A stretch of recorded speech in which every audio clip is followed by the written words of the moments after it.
तो आज एक क्वेश्चन करना है फ्लक्स से रिलेटेड, ठीक है। वो जरा देखिए, जैसे मान लो यहाँ पे ये जो है एक क्यूब है,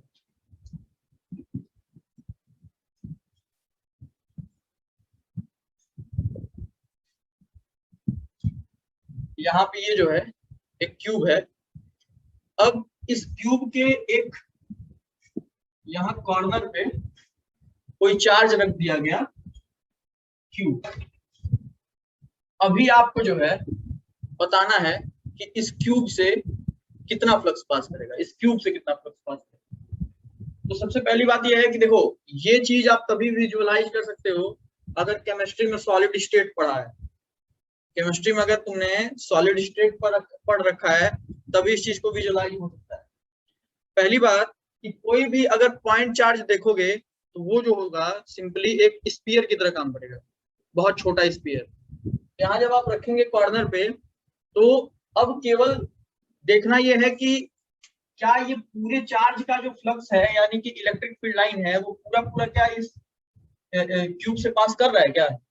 एकदम नहीं, कुछ पार्ट पास कर रहा है, कुछ हिस्सा उसका पास कर रहा है, पूरा इसका इलेक्ट्रिक फील्ड लाइन पास नहीं कर रहा है। तो गॉस लॉ कहता है, एक चीज और आप चाहें तो एक इंपॉर्टेंट पॉइंट लिख सकते हैं कि शायद आपसे पूछा जा सकता है एग्जाम में कंफ्यूज करने के लिए, कि गॉस लॉ जो होता है वो किसी भी क्लोज सरफेस के लिए वैलिड है।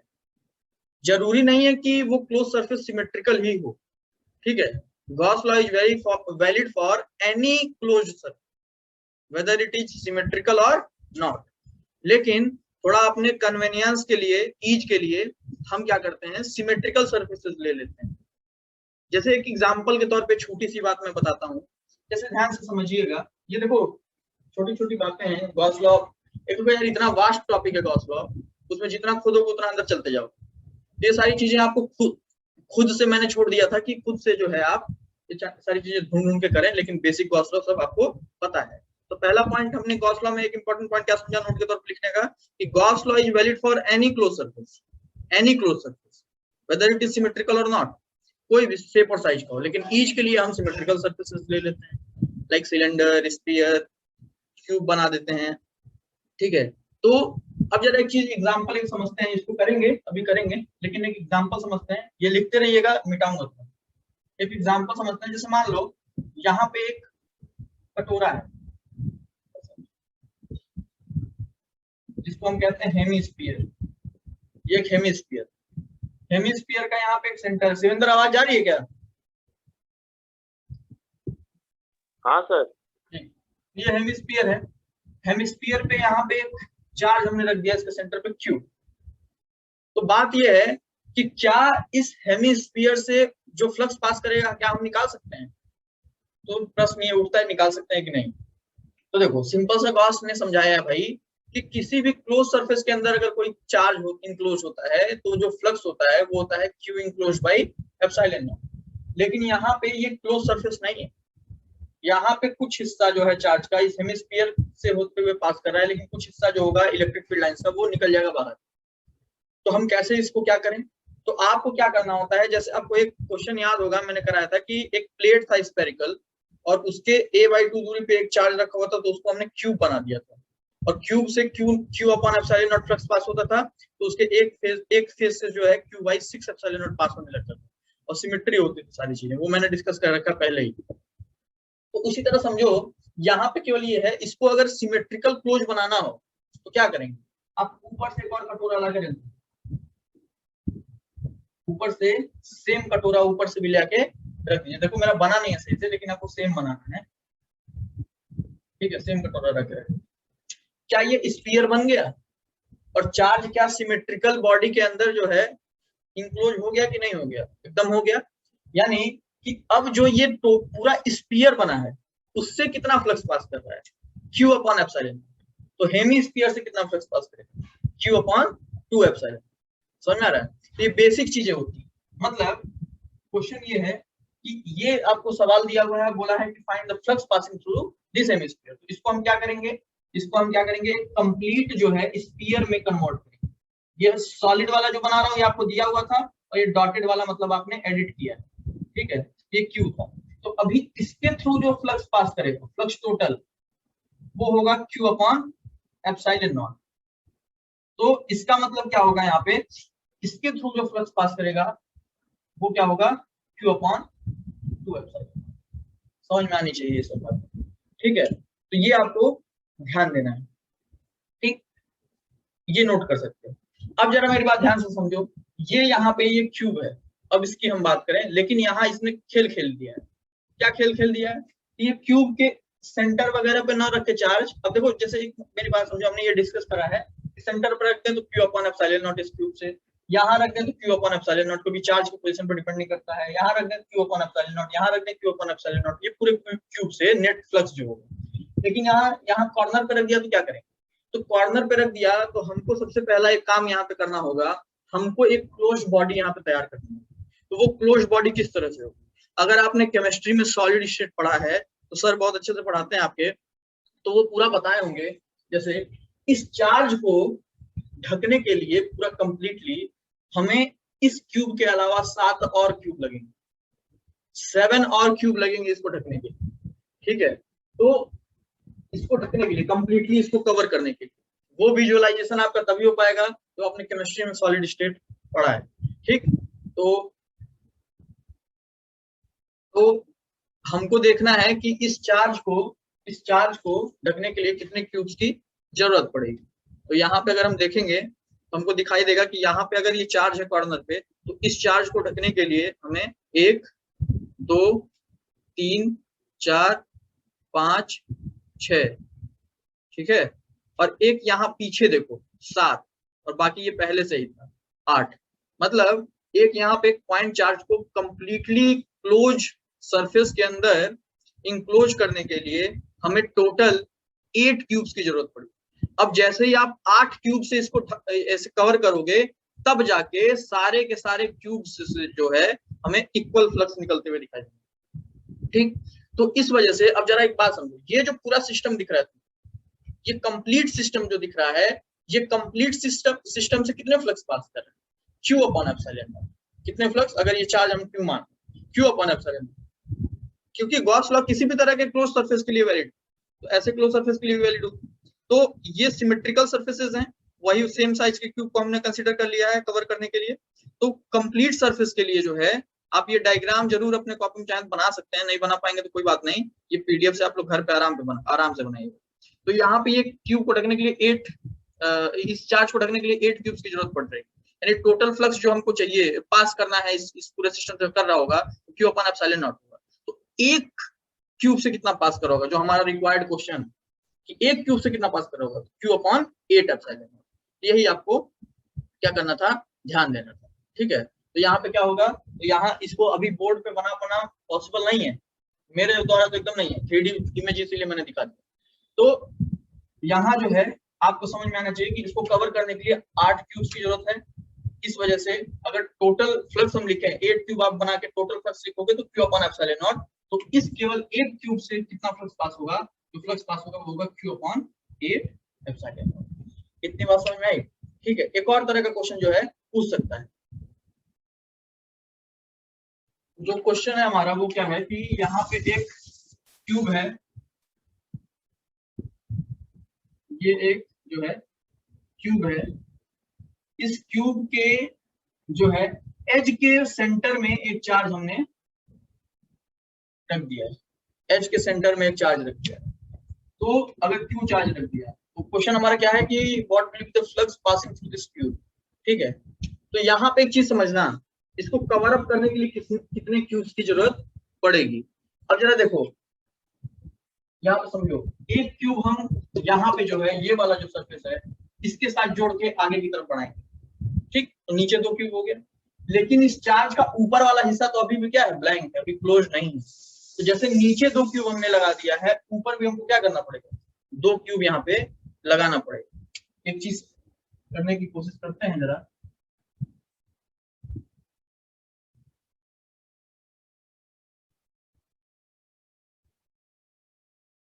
क्यूब बना गया, ठीक है। चलो यहाँ पे, तो ये यहाँ पे मान लो एक चार्ज रख दिया गया, इसको जरा सोचो, यहाँ पे एक चार्ज रख दिया गया, तो देखो चार्ज का नीचे वाला हिस्सा इन दोनों क्यूब से क्या है, कवर अप है और चार्ज का ऊपर वाला हिस्सा इन दोनों क्यूब से कवर अप है। मतलब एक चार्ज को जो है अगर वो एज पे है तो उसको कवर करने के लिए कितने क्यूब्स की जरूरत पड़ेगी? हमको उसको कवर करने के लिए जो है 4 क्यूब्स की जरूरत पड़ेगी।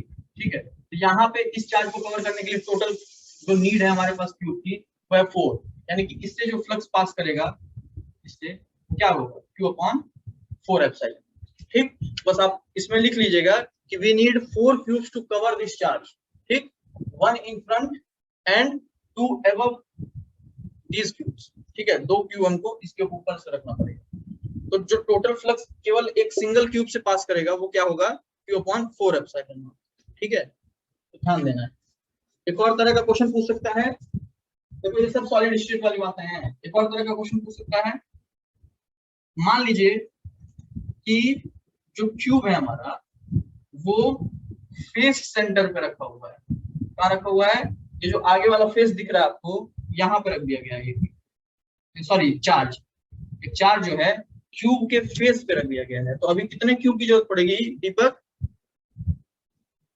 एक पड़ेगी, एक और उसके फ्रंट पे रख देंगे ना। इसके अलावा एक पड़ेगी, है ना? हाँ, इसके अलावा एक पड़ेगी, यानी कि कुल मिला जुला के एक क्यूब ये था। आगे से हमको यहाँ पे एक क्यूब लगा देना होगा, तो ये चार्ज क्या होगा? इंक्लोज हो जाएगा। ठीक है, यानी जो टोटल नीड है हमारी वो 2 क्यूब्स की है। तो जो 2 क्यूब से जो फ्लक्स पास करेगा वो करेगा Q/ε0, लेकिन इस सिंगल क्यूब से जो फ्लक्स पास करेगा वो क्या होगा? Q/2ε0। समझ में आ रहा है क्या अंशुल? अंशुल समझ में आ रहा है? Yes sir. चलो, यस सर। शिवेंद्र, हाँ सर। राहुल,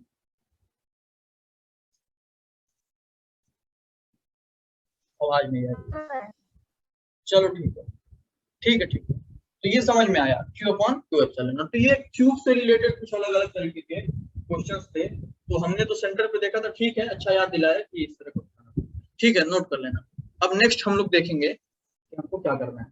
ठीक, तो आज का जो हमारा टॉपिक है वो टॉपिक है, हमको शुरू करना है इलेक्ट्रिक पोटेंशियल के बारे में। ठीक, देखते हैं। ठीक है, तो काम की बातें केवल करेंगे, काम की बातें। क्लास 10th में हमने जान रखा है कि इलेक्ट्रिक पोटेंशियल क्या होता है। तो इलेक्ट्रिक पोटेंशियल पढ़ने से पहले हमको सबसे पहले देखना है इलेक्ट्रिक पोटेंशियल एनर्जी के बारे में। ठीक, कि इलेक्ट्रिक पोटेंशियल एनर्जी क्या है। एक कहानी सुनाता हूँ, उसके बाद आपको स्क्रीन शेयर करूंगा, पीडीएफ दिखाऊंगा, उससे आपको और अच्छे से समझ में।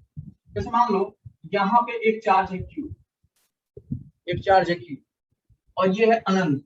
अनंत का मतलब है इन्फिनिटी। यहाँ पे एक चार्ज है Q0। ठीक, तो एक बात बताओ, ये जो Q होगा इसको बोलते हैं, क्या बोलते हैं? Source charge. इसको बोलते हैं टेस्ट चार्ज। ठीक, तो यहाँ पे एक चीज समझना ध्यान से कि ये जो सोर्स चार्ज होगा ये इलेक्ट्रिक फील्ड प्रोड्यूस करेगा। क्या प्रोड्यूस करेगा? इलेक्ट्रिक फील्ड प्रोड्यूस करेगा। तो एक बात बताओ, ये पॉजिटिव, एक चीज हमेशा एक और बात याद रखना कि जो हम टेस्ट चार्ज कंसीडर करते हैं वो बहुत छोटा और पॉजिटिव चार्ज होता है। हम क्या कंसीडर करते हैं टेस्ट चार्ज को? वेरी स्मॉल और पॉजिटिव चार्ज कंसीडर करते हैं। ठीक है, हमेशा ये कंसीडरेशन ही होता है। ठीक, ध्यान रखिएगा। लेकिन नेगेटिव चार्ज के लिए भी सारी चीजें वैलिड हो जाती हैं, उसी का एनालॉग लिखें, तो अभी बाद में वो समझेंगे। लेकिन फिलहाल तो यहाँ पे ये Q है, ये सोर्स चार्ज है। ठीक, सोर्स चार्ज जो होगा क्या करेगा? इलेक्ट्रिक फील्ड प्रोड्यूस करेगा, और इलेक्ट्रिक फील्ड जो होगी ये अवे होगी चारों दिशाओं में, और ये इन्फिनिटी पे। तो वो जो इलेक्ट्रिक फील्ड होगी, अगर देखा जाए एक तरह से समझो, मान लेते हैं कि इन्फिनिटी बहुत दूर नहीं है अभी फिलहाल के लिए, तो इन्फिनिटी बहुत दूर नहीं है, तो वो इलेक्ट्रिक फील्ड क्या करेगी? इस Q0 के ऊपर एक फोर्स लगाएगी।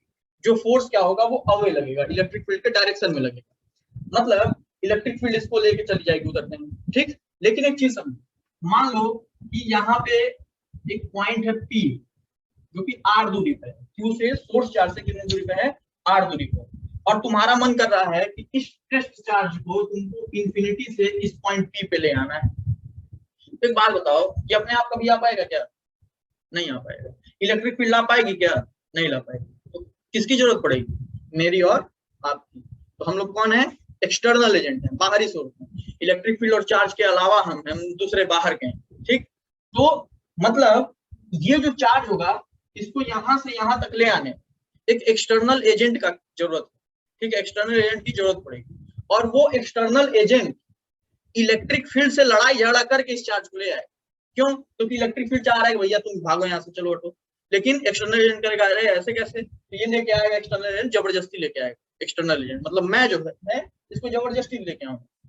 तो अगर मैं जबरदस्ती लड़ धड़ के लेके आ रहा हूँ तो मेरा तो कुछ एनर्जी लॉस होगा ना, मुझे कुछ काम करना पड़ेगा, मेरे कुछ पसीना बहेगा, तो वो एनर्जी क्या होगा, वो एनर्जी इस चार्ज को लाने में जो मेरी एनर्जी खर्चा हुई होगी वो इसके अंदर क्या हो जाएगी, स्टोर हो जाएगी। उसी को क्या कहते हैं, इलेक्ट्रिक पोटेंशियल एनर्जी। तो डिफिनीशन समझते हैं, क्या डिफिनीशन होगा, the work done by external agent to bring unit positive charge from infinity to point P in an electric field, ठीक है, या फिर हम कह सकते हैं in an opposite to the electric field, ठीक है। लेकिन एक और यहाँ पे मैं कंप्लीट करूंगा इस डिफिनीशन को इस तरह से कि विदाउट एक्सेलरेशन, लास्ट में आपको एक टर्म यूज करना है, विदाउट एक्सेलरेशन। ये अभी दिखा देता हूं मैं, लिख लोगे आप, कोई दिक्कत नहीं है, समझो पहले। मतलब फिर से मैं बोलता हूँ, the work done by electric field to bring unit positive charge from infinity, sorry unit नहीं, वर्क डन बाय यूनिट नहीं होगा, एक मिनट ध्यान देना, work done by electric field to bring a charge, ठीक है, Q naught, a charge Q naught, या फिर a test charge from infinity to point P, ठीक है, against the electric field without acceleration. Without acceleration क्यों कह रहा हूं मैं बार बार, विदाउट एक्सेलरेशन का टर्म कहां से आ रहा है, तो विदाउट एक्सेलरेशन कहने का मतलब समझना, अगर मान लो इसके अंदर एक्सेलरेशन रहा, एक्सेलरेशन रहेगी तो इसकी वेलोसिटी चेंज होगी, और अगर इसकी वेलोसिटी चेंज होगी तो इसकी एनर्जी में चेंज आएगा। मतलब मैं जो एनर्जी प्रोवाइड कर रहा हूँ उसमें से हो सकता है कुछ लॉस हो, कुछ गेन हो, कुछ भी हो सकता है।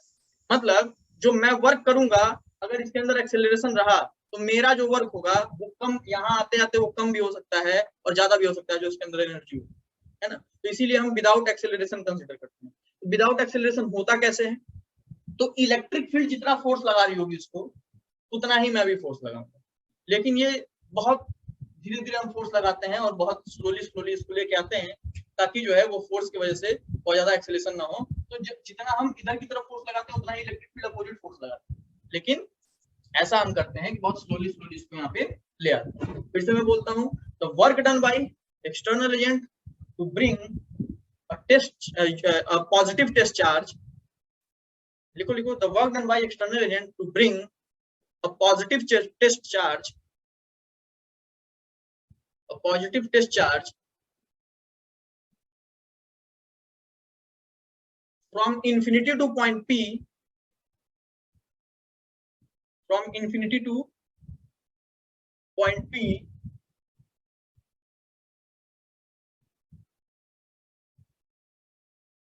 against electric field, against electric field without acceleration, without acceleration। सब क्लास 10th में पढ़ा दिया जाता है, कोई बात नहीं, विदाउट एक्सेलरेशन।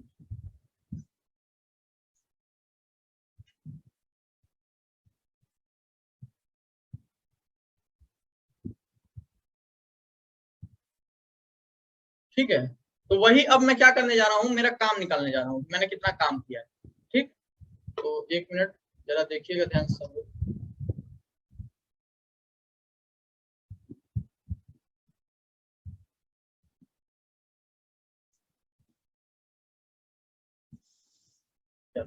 यहाँ पे इलेक्ट्रिक पोटेंशियल एनर्जी देखोगे तो यहाँ पे देखो मेरा हैंड रिटन नोट है, तो इसी को मैं प्रोवाइड कर देता हूँ, एकदम शॉर्ट में लिखा हूँ जितना आपको काम है, ठीक। तो ज्यादा ध्यान देना, in a conservative force field it is the work done in assembling the system of particle. Simple सा पोटेंशियल एनर्जी क्या होता है कि भाई सिस्टम ऑफ पार्टिकल एक साथ है, ठीक। तो उस सिस्टम ऑफ पार्टिकल को एक साथ रखने के लिए जो हमको वर्क करना पड़ता है उसी को क्या कहते हैं, पोटेंशियल एनर्जी।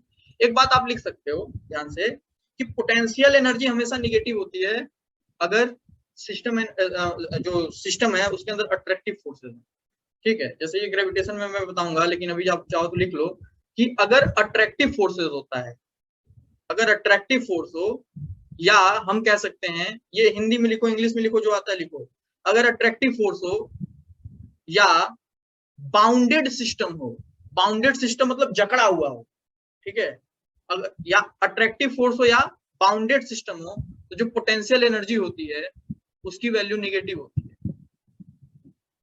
और अगर रिपल्सिव फोर्स लग रहा है तो जो पोटेंशियल एनर्जी होगा उसकी वैल्यू पॉजिटिव होगी, ठीक है। इसका बहुत यूज आएगा ग्रेविटेशन में, ध्यान रहे, ठीक है। यहाँ पे देखो, तो कंजर्वेटिव फोर्स फील्ड जो के अंदर जो वर्क डन होता है सिस्टम को असेंबल करने के लिए, मतलब बाउंड करने के लिए, उसी को हम क्या कहते हैं, पोटेंशियल एनर्जी, ठीक है। तो work done in assembling a system of charge against the electric force of system, जो मैं बता रहा था कि इलेक्ट्रिक फोर्स चाह रहा है कि तुम भाग जाओ, लेकिन मैं चाह रहा हूं कि तुमको भागने नहीं दूंगा भाई, ठीक है, एकदम भागने नहीं दूंगा। तो इसी वजह से अगर इलेक्ट्रिक फोर्स के अगेंस्ट हम कुछ वर्क करके सिस्टम को जो है असेंबल किए हुए हैं, उसी को हम पोटेंशियल एनर्जी कहते हैं। तो आप लिखिएगा, ये नोट्स भेजूंगा तब। This is also termed as interaction energy of system of charge, इसको इंटरेक्शन एनर्जी भी कहते हैं सिंपली, ठीक, पूरा हैंड रिटन है ये लिखिएगा। For calculation of electric potential energy we consider our reference of zero potential when charge is at infinity. मतलब जो ये क्यू नॉट है ना, ये एक पॉइंट है, ये एक कंसिडरेशन है कि इंफिनिटी पे जो चार्ज होगा उसके पास जो पोटेंशियल एनर्जी होगी वो जीरो, मतलब ये क्यू नॉट के पास इंफिनिटी पे, ये कंसिडरेशन है, मान के चलते हैं, इंफिनिटी पे जो पोटेंशियल एनर्जी होती है वो क्या होती है, जीरो होती है, ठीक है। तो अब हमको जो है यही प्रूफ करना है, ठीक, मैं कराता हूँ बोर्ड पे, उसके बाद आप जो है देखिएगा। चलो करते हैं, इस प्रूफ को करते हैं। हमारे पास जो है, अब जरा ध्यान देना, इस प्रूफ को करते हैं। यहां से जो है आपको यहाँ पे ले आना है चार्ज। कौन ले आएगा भाई, एक्सटर्नल एजेंट, एक्सटर्नल एजेंट ले आएगा, ठीक। अब जरा मेरी बात ध्यान समझना, मान लो कि देखो एक चीज समझो, हमको यहाँ इंटीग्रेशन का थोड़ा यूज करना है। अब मैं समझाता हूँ क्यों इंटीग्रेशन का यूज करना है। मान लो कि हम यहाँ रास्ते में पहुंचेंगे, अरे भाई इंफिनिटी से डायरेक्ट कूद के थोड़ी चले आएंगे, बीच में कुछ रास्ते में पहुंचेंगे। मान लो ये वाले रास्ते पे ये वाले पॉइंट पे हम पहुंचेंगे रास्ते में, जो कि x दूरी पे है। कहाँ, कितने दूरी पे है, x दूरी पे, ठीक, ये x दूरी पे। तो ये x दूरी पे ये जब चार्ज पहुंचेगा तो इसके ऊपर एक फोर्स लगेगा, इलेक्ट्रोस्टैटिक फोर्स लगेगा। वो फोर्स की वैल्यू कितनी होगी, अच्छा इधर की तरफ लगेगा, ये भी बात क्लियर है, आपको समझ में आता है। कितना लगेगा, ये Q naught upon X square लगेगा। तो आप फोर्स देख रहे हो कि x पे डिपेंड कर रहा है, डिस्टेंस पे डिपेंड कर रहा है, कि जब चार्ज यहाँ है तो उसके ऊपर कुछ और फोर्स लग रहा है, चार्ज यहाँ है उसके ऊपर कुछ और फोर्स लग रहा है, चार्ज यहाँ है उसके ऊपर कुछ और फोर्स लग रहा है, चार्ज यहाँ है उसके ऊपर कुछ और फोर्स लग रहा है। यानी वर्क डन जो है वेरी कर रहा है पोजीशन पे। मतलब अगर हम छोटा सा वर्क निकाल लें कि एक छोटा सा दूरी dx चलने में कितना वर्क हो रहा है, हम वो फाइंड आउट कर लें, तो dx work dx work dx work, ये करते करते करते करते जो है हम अगर बहुत ढेर सारा dx एड अप कर दें तक, तो हमको क्या मिल जाएगा, हमको टोटल जो है पोटेंशियल एनर्जी मिल जाएगी, ठीक। तो जरा मेरी बात ध्यान समझना कि हमको करना क्या है कि इस पॉइंट पे अगर पहुंचा हुआ था चार्ज, तो इसको dx मूव करा के यहाँ ले आना, इसको ले आना है, मैं ले आऊंगा, ठीक, एक्सटर्नल। तो मुझे एक बात बताओ, मुझे इसको यहाँ से यहाँ लाने के लिए इधर से इधर जो है मूव कराना पड़ेगा ना इसको। तो जो एक्चुअल फोर्स लग रहा है वो किधर लग रहा है, इस डायरेक्शन में, और डिस्प्लेसमेंट किधर हो रहा है, इस डायरेक्शन में। तो जो वर्क डन होगा, स्मॉल वर्क डन, वो निगेटिव होगा कि नहीं होगा, मतलब स्मॉल वर्क डन मैं ज्यादा लिखूंगा नहीं, पीडीएफ में सब लिखा हुआ है, चलो कोई बात नहीं, इतना लिख दिया। तो small work done by external agent to move dx distance move कराने के लिए हमको जो स्मॉल वर्क डन करना पड़ेगा वो कितना करना पड़ेगा, minus times force into dx। ये डॉट प्रोडक्ट नहीं है, मल्टीप्लाई है, डॉट प्रोडक्ट माइनस में कन्वर्ट हो गया क्योंकि फोर्स इधर dx इधर है ना, डिस्प्लेसमेंट इधर। तो यहाँ पे आप देखोगे तो minus k q not upon X square into ये स्मॉल वर्क डन है, किसके द्वारा, याद रहे किसके द्वारा, एक्सटर्नल एजेंट द्वारा, ठीक, सब बोलोगे अपने यहाँ जहां बैठ, एक्सटर्नल एजेंट द्वारा, हमेशा याद रखें। अब अगर आपको टोटल वर्क डन निकालना है total work done by external agent निकालना है तो आपको क्या करना पड़ेगा, W जो होगा इंटीग्रेशन ऑफ छोटा वाला, इंटीग्रेशन मतलब जोड़ना, छोटा छोटा छोटा छोटा जोड़ दिया, integration of minus K Q Q naught upon X square DX. कहां से कहां आ रहे हो, पहले कहां थे तुम, इंफिनिटी पे, पोजीशन कहां था, इंफिनिटी, पोजीशन ही वेरिएबल है ना, और अभी बाद में कहां पहुंच गए, आर पे। यहां से देखो पहले कहां थे, इंफिनिटी पे, अभी बाद में कहां पहुंच गए, आर पे। कर दो इंटीग्रेशन, यहाँ पे minus K Q Q not. अब इतना टाइम नहीं है कि 1/x स्क्वायर का इंटीग्रेशन मैं पूछूं, लेकिन ध्यान समझो 1/x स्क्वायर का इंटीग्रेशन होता कितना है एक्चुअली शिवेंद्र, 1/x स्क्वायर का integration 1/x sir, 1/x, pen चला लो, चलो मैं बता देता हूँ, -1/x होता है, ठीक है, क्या होता है, -1/x होता है, करके देख लेना, ठीक है, कुछ करना नहीं है, इसको आप ऊपर करोगे तो x पावर -2 हो जाएगा, जब इंटीग्रेट करोगे तो -2 + 1 -1, जो पावर आता है फाइनली उसी को नीचे डिवाइड करते हैं, -1 से डिवाइड करोगे -1 आ जाएगा, ठीक, माइनस में आएगा, तो इंफिनिटी से कहां तक, r तक, ये माइनस में इस माइनस को खत्म कर दिया, बचा क्या, k q q नॉट। अब पहले ये r पुट अप करोगे आप, 1/r -1/इंफिनिटी, तो 1/इंफिनिटी क्या होता है, 0, तो कुल मिला जुला के जो वर्क डन आया, वर्क डन हमारे पास आ गया k q q not upon r। किसके द्वारा वर्क डन है, एक्सटर्नल एजेंट द्वारा, और यही एक्सटर्नल एजेंट द्वारा वर्क जो होगा वो क्या होगा, स्टोर हो जाएगा। This work done will store in the form of electric potential energy, ठीक, कितनी होती है इलेक्ट्रिक पोटेंशियल एनर्जी की वैल्यू, के क्यू क्यू अपॉन आर, ठीक, दो चार्जेस हैं, तो सिंपल सा हम समझ सकते हैं कि दो चार्जेस अगर Q1 और Q2 किसी r दूरी पे हैं तो इनके बीच का जो इलेक्ट्रिक पोटेंशियल एनर्जी होगा वो कितना होगा, U = K Q1 Q2 upon r, simple, as simple as that, मतलब सिंपल सी बात है भैया, ये वर्क डन इसमें स्टोर हो गया है, यही पोटेंशियल एनर्जी हमारे पास रिमेन। एक पॉइंट आप लिख लेना, जैसे मैं बार बार अभी तक कहता आया हूं कि जब भी आप इलेक्ट्रिक फोर्स का मैग्नीट्यूड लिखो, जब भी आप इलेक्ट्रिक फील्ड का मैग्नीट्यूड लिखो, तो चार्जेस को साइन के साथ लेना है या नहीं लेना है, नहीं लेना है, ठीक, नहीं लेना है, कभी नहीं लेना है चार्जेस जब मैग्नीट्यूड आप लिखते हैं। लेकिन एक चीज और यहाँ पे दिमाग में बसा लेना कि जब भी आप पोटेंशियल एनर्जी लिखोगे, जब भी आप इलेक्ट्रिक पोटेंशियल लिखोगे, तो चार्जेस को साइन के साथ लेना है, ध्यान रहे। दीज आर स्केलर क्वांटिटीज, ये क्या है, स्केलर क्वांटिटीज है। यहाँ पे पॉजिटिव और निगेटिव का मतलब डायरेक्शन नहीं होगा, यहाँ पे पॉजिटिव और निगेटिव का मतलब यहाँ पे वैल्यूज होंगे, ठीक है, ध्यान रहे। फोर्स और इलेक्ट्रिक फील्ड वेक्टर क्वांटिटीज थी, तो वहां पे आपको प्लस माइनस कंसिडर करने की जरूरत नहीं थी मैग्नीट्यूड में, वहां डायरेक्शन मैटर करता था। लेकिन यहाँ आप लिख सकते हैं ये बातें कि electric potential energy and electric potential is a scalar quantity, so we will always consider the charges with their proper sign, ठीक है, ये आप लिख सकते हैं, ठीक, कि चार्जेस को साइन के साथ लेना है, क्यों, क्योंकि इलेक्ट्रिक पोटेंशियल एनर्जी और इलेक्ट्रिक पोटेंशियल ये क्या होते हैं, स्केलर क्वांटिटी होते हैं, तो ये ध्यान रखिएगा। तो ये नोट करिए, फिर आगे की बातें अभी करेंगे।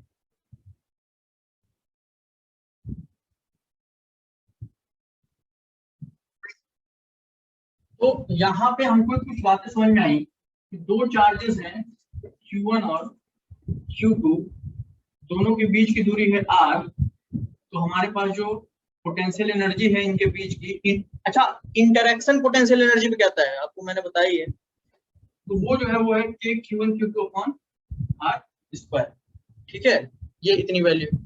अब जरा मेरी बात ध्यान से समझना, एक और केस हम लेते हैं, मान लो यहाँ पे चार्ज Q1 है और यहाँ पे जो चार्ज है वो Q2 है, ये R होगा, सॉरी, यहाँ पे जो चार्ज है ये Q3 है, ठीक, ये एक इक्विलेटरल ट्रायंगल पे रखे हुए हैं, मैं कह रहा हूँ आप चाहे तो कोई दूसरा ट्रायंगल ले सकते हैं, ये इक्विलेटरल ट्रायंगल पे रखे हुए हैं, तो इनके बीच में जो इलेक्ट्रिक पोटेंशियल एनर्जी होगी वो कितनी होगी, ठीक है, वो आपको ध्यान देना है, इंटरेक्शन एनर्जी कितनी होगी। तो यहाँ पे एक चीज याद रखना, जो मैं बात बोल रहा हूँ आप चाहो तो लिख सकते हो कि फ्यूचर रेफरेंस के लिए, क्या कि always try to make pairs, always try to make pairs to find electrical potential energy. Always try to make pairs to find electrical potential energy. Electrical potential energy निकालने के लिए आप पेयर बनाने की कोशिश करो, ठीक है, जोड़ा बनाने की कोशिश करो। तो यहाँ पर वो कितने जोड़े बनेंगे, Q1 Q2 बन जाएगा, Q1 Q3 बन जाएगा और Q2 Q3 बन जाएगा, ठीक, 3 जोड़े बनेंगे, ठीक है। तो यहाँ पे जोड़ों के बीच में आपको पोटेंशियल एनर्जी लिख देना है, मतलब जो U टोटल होगा यहाँ पे वो होगा इन दोनों के बीच की पोटेंशियल एनर्जी, यानी K Q1 Q2 upon A plus sign नहीं पता है तो ऐसे लिखते जाइए, ठीक, साइन होता तो साइन लेते हैं, ठीक है, वो मैंने पहले लिखा दिया। इन दोनों के बीच में K Q1 Q3 upon A plus इन दोनों के बीच में K Q2 Q3 upon A, खत्म हो गया, सिस्टम का पोटेंशियल एनर्जी हमने लिख दिया।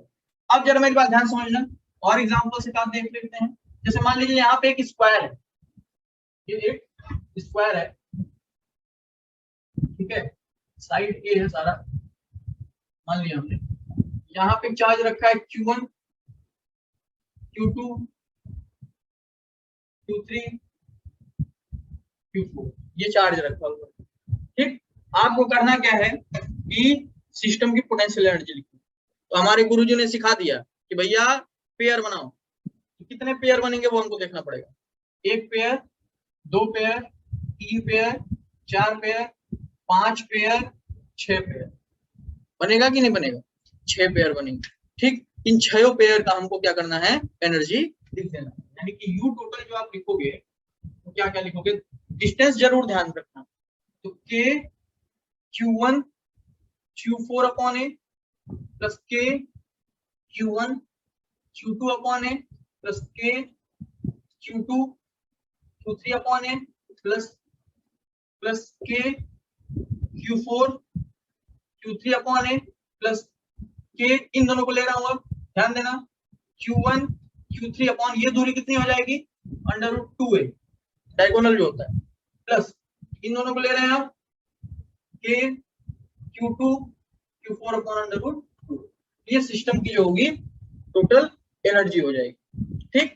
इसको नोट करिए जल्दी से फटाक से, एक और क्वेश्चन मुझे कराना है, एक और क्या और 1-2 क्वेश्चन कराने हैं, ध्यान रखिएगा ये सब बात, ठीक है।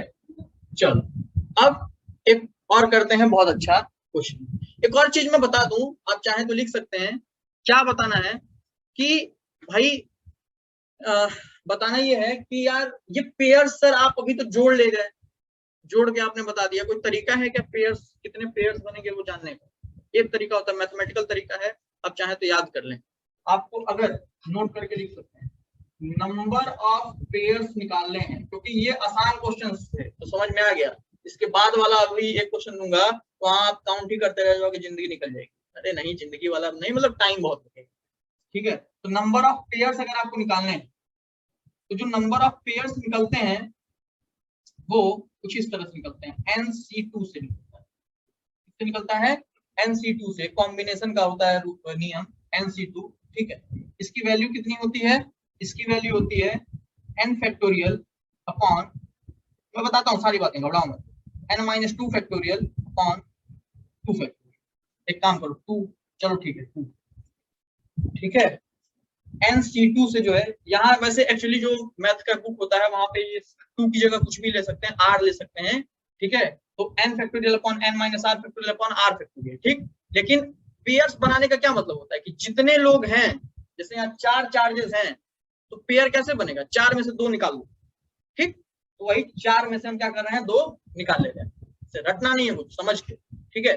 तो यहाँ n मतलब क्या है, ये n मैं स्पेसिफाई कर दे रहा हूँ कि n क्या है, n जो है total number of charge, total number of charge, ठीक, ठीक है। तो NC2 मतलब जितने चार्ज है उसमें से 2 निकाल दें, क्योंकि पेयरिंग तो 2 के साथ ही होती है ना। ये फैक्टोरियल क्या है मास्टर साहब, तो देखिए फैक्टोरियल क्या है, ध्यान समझिए। जैसे मान लीजिए 5 फैक्टोरियल लिखा हुआ है, क्या लिखा हुआ है, 5 फैक्टोरियल, इसका मतलब होता है 5 गुणे 4 गुणे 3 गुणे 2 गुणे 1, ठीक। मान लीजिए कि 7 फैक्टोरियल लिखा हुआ है, इसका मतलब होता है 7 गुणे 6 गुणे 5 गुणे 4 गुणे 3 गुणे 2 गुणे, मतलब मतलब जितना फैक्टोरियल लिखा है वहां शुरू करो और 1 तक चलेगा मल्टीप्लाई। ठीक, यही मतलब इसको थोड़ा सा सॉल्व करें। देखो मैंने पूरा प्रोसेस बताया है, फॉर्मूला रटवाने में मैं विश्वास नहीं रखता हूँ भाई, समझ के करोगे तो ज्यादा बेहतर होगा। ठीक है, तो यहाँ पे ये पूरा प्रोसेस मैंने बताया है, इसका भी प्रूफ होता है, लेकिन अभी क्या करोगे, वो करते हैं मैथमेटिक्स वाले क्लास 11 में। लेकिन चलो ध्यान से, तो n factorial upon n-2 upon 2 factorial, जरा देखना ध्यान से, समझना कितना ट्रिकी क्वेश्चन है। ट्रिकी क्या है, आसान है ये सवाल। n फैक्टोरियल को क्या लिख सकते हैं, n गुणे, कम करते जाना है एक एक, n-1 गुणे n-2 गुणे n-3 n-4 ऐसे 1 तक जाएगा। तो आप यहाँ पे ही फैक्टोरियल रोक सकते हो। क्यों रोक सकते हो, क्योंकि n-2 का फैक्टोरियल क्या होगा, n-2 n-3 n-4 और ऐसे। अच्छा मैंने रोक क्यों दिया, क्यों रोक दिया, क्योंकि नीचे n-2 आपको दिख रहा था, कैंसिल आउट हो जाएगा, अपॉन 2 फैक्टोरियल लिखो पता।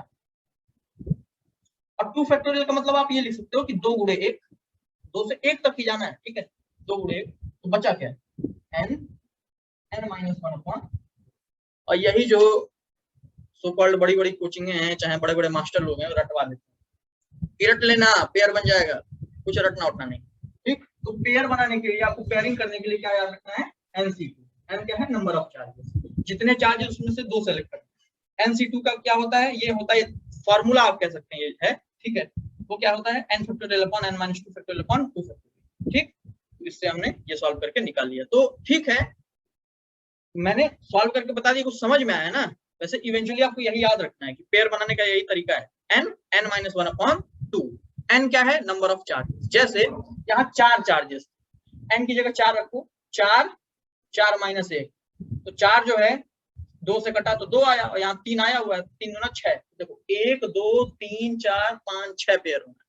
ठीक, अब जैसे 3 की बात करें तो n की जगह 3 रखो, 3 और 3 माइनस 1 2, तो 2 से 2 कट गया, 3 बचा रह गया, 1 2 3 पेयर। समझ लो ना, ये इंपॉर्टेंट बात थी, इसको लिख लेना है। बाकी आगे क्वेश्चन देखते हो, करके दिखा दीजिए। ठीक है, तो देखो क्या क्वेश्चन है। मान लो यहाँ एक क्यूब है,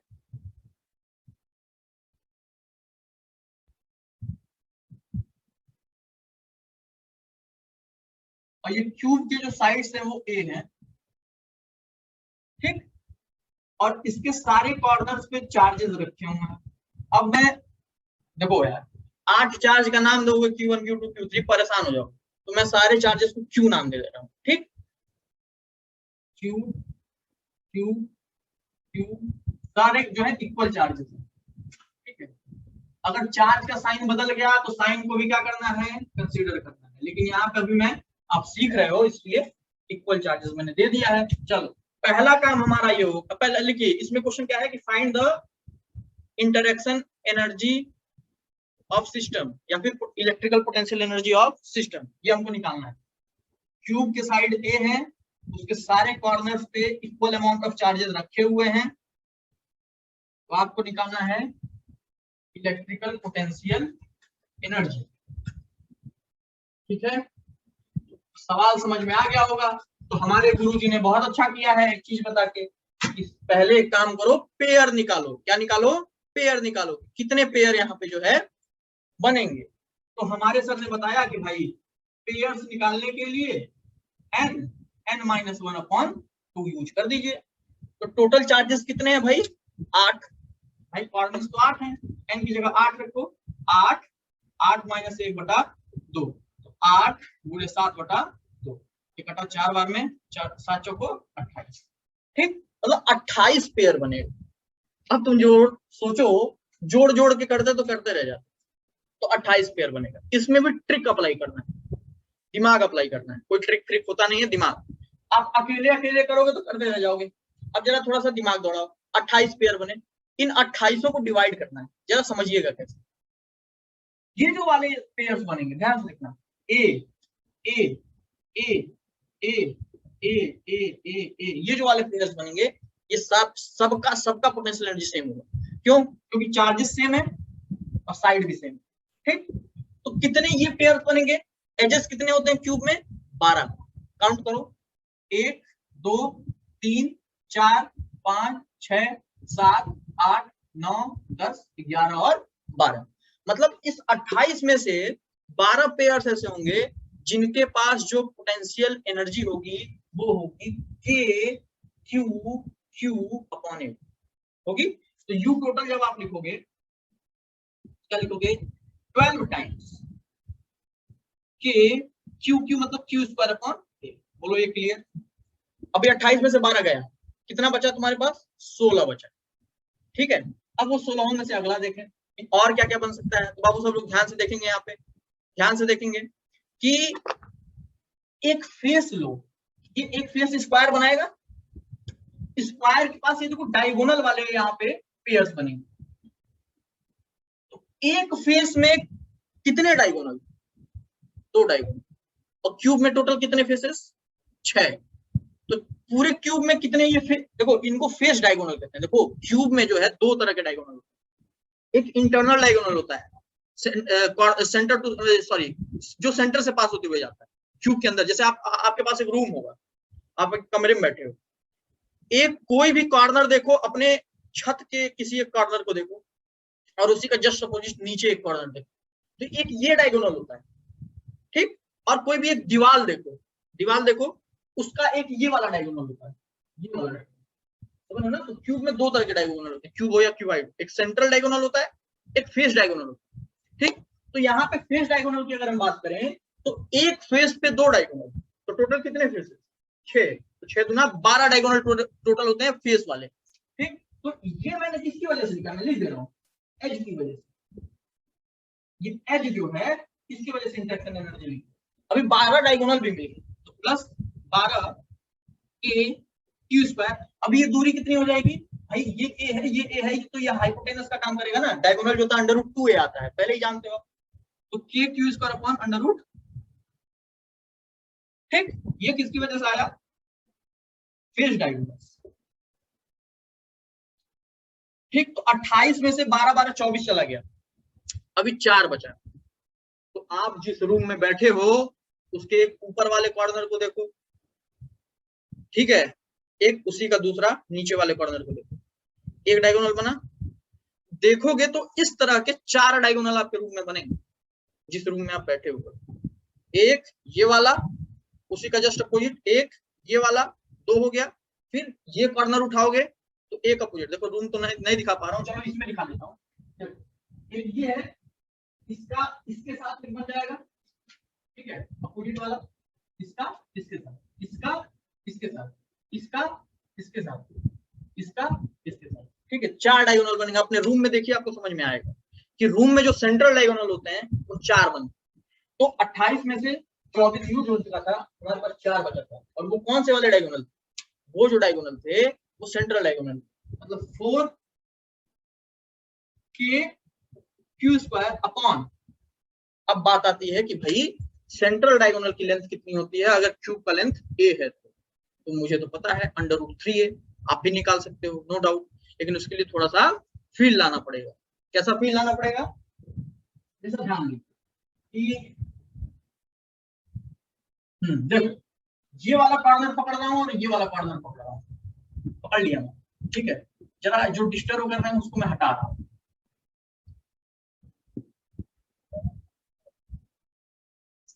ठीक है। ये कॉर्नर मैंने पकड़ा, एक मिनट इसको रहने दो भाई, इसको मैंने क्या किया, जोड़ दिया। ठीक, ये सेंट्रल डायगोनल, ठीक है, ये सेंट्रल डायगोनल मैंने क्या किया, बना दिया। तो आप देखो जरा ध्यान से, ये सेंट्रल डायगोनल हो गया और ये सेंट्रल डायगोनल, और इसको एक मिनट बनाओ और अच्छे से क्लियरिटी आएगी। ये ऊपर से नहीं जाएगा, ये अंदर से होती है निकलेगा, ये सेंट्रल डायगोनल। और अभी जो है यहाँ पे एक फेस डायगोनल, ठीक है। अब कैसे मैं बताऊं, ये देखो समझो यार, जैसे मान लो इस तरह का ये है, ये अगर मान लेते हैं ये जो है a है, ये √2a है, तो ये कितना आएगा, देखोगे तो √3 आएगा, अंडर इसका स्क्वायर प्लस इसका स्क्वायर, √3 आएगा। यही वाला कॉन्सेप्ट है यहाँ, ठीक। तो यहाँ पे विजुलाइज करा पाना थोड़ा सा मेरे लिए मुश्किल हो रहा है, बोर्ड पे कैसे मैं 3D विजुलाइज कराऊं, लेकिन आप अपने घर में देखोगे, रूम होता है और ऑफलाइन क्लासेस होती है तो शायद और बेहतर समझ में आता। तो आपको जो है सेंट्रल डायगोनल, फेस डायगोनल और ये साइड में एक पाइथागोरस थ्योरम आप लगा सकते हो। ठीक है, तो सीधा अभी अगर जिसको समझ में आ गया बहुत अच्छी बात है, जिसको नहीं आ रहा है वो याद रखो कि सेंटर वाला जो डायगोनल होता है उसकी लेंथ √3 होती है। ठीक, तो यहाँ पे √3 ये सेंट्रल डायगोनल से आया। ठीक है, तो ये इस तरह से आप पूरा एनर्जी जो है पोटेंशियल एनर्जी लिख दोगे। इसको सॉल्व कर लेना है। तो सब में देखो k² कॉमन। ठीक है, तो सब में देखोगे जब तो k² कॉमन आ जाएगा। यहाँ बच जाएगा 12, यहाँ बच जाएगा √2 है ना, यहाँ देखो इसको काटेगा ये। ठीक है, एक काम करो, काटना पिटना नहीं आता तो काम कर दिया करो, √2 ऊपर और √2 नीचे मल्टीप्लाई कर दिया। √2 नीचे मल्टीप्लाई करोगे तो 2 बन जाएगा, 2 से 12 काटोगे 6 बचेगा, और बाकी एक √2 तुमने मल्टीप्लाई किया 6√2 आ गया, समझ गए। बाकी प्लस यहाँ पे 4/√3, यही जो होगा आपका एनर्जी, टोटल एनर्जी होगा। ठीक, तो किस तरह से हमने किया वो आई होप समझ में आया होगा। ठीक है, इसको चाहे तो आप नोट कर सकते हैं।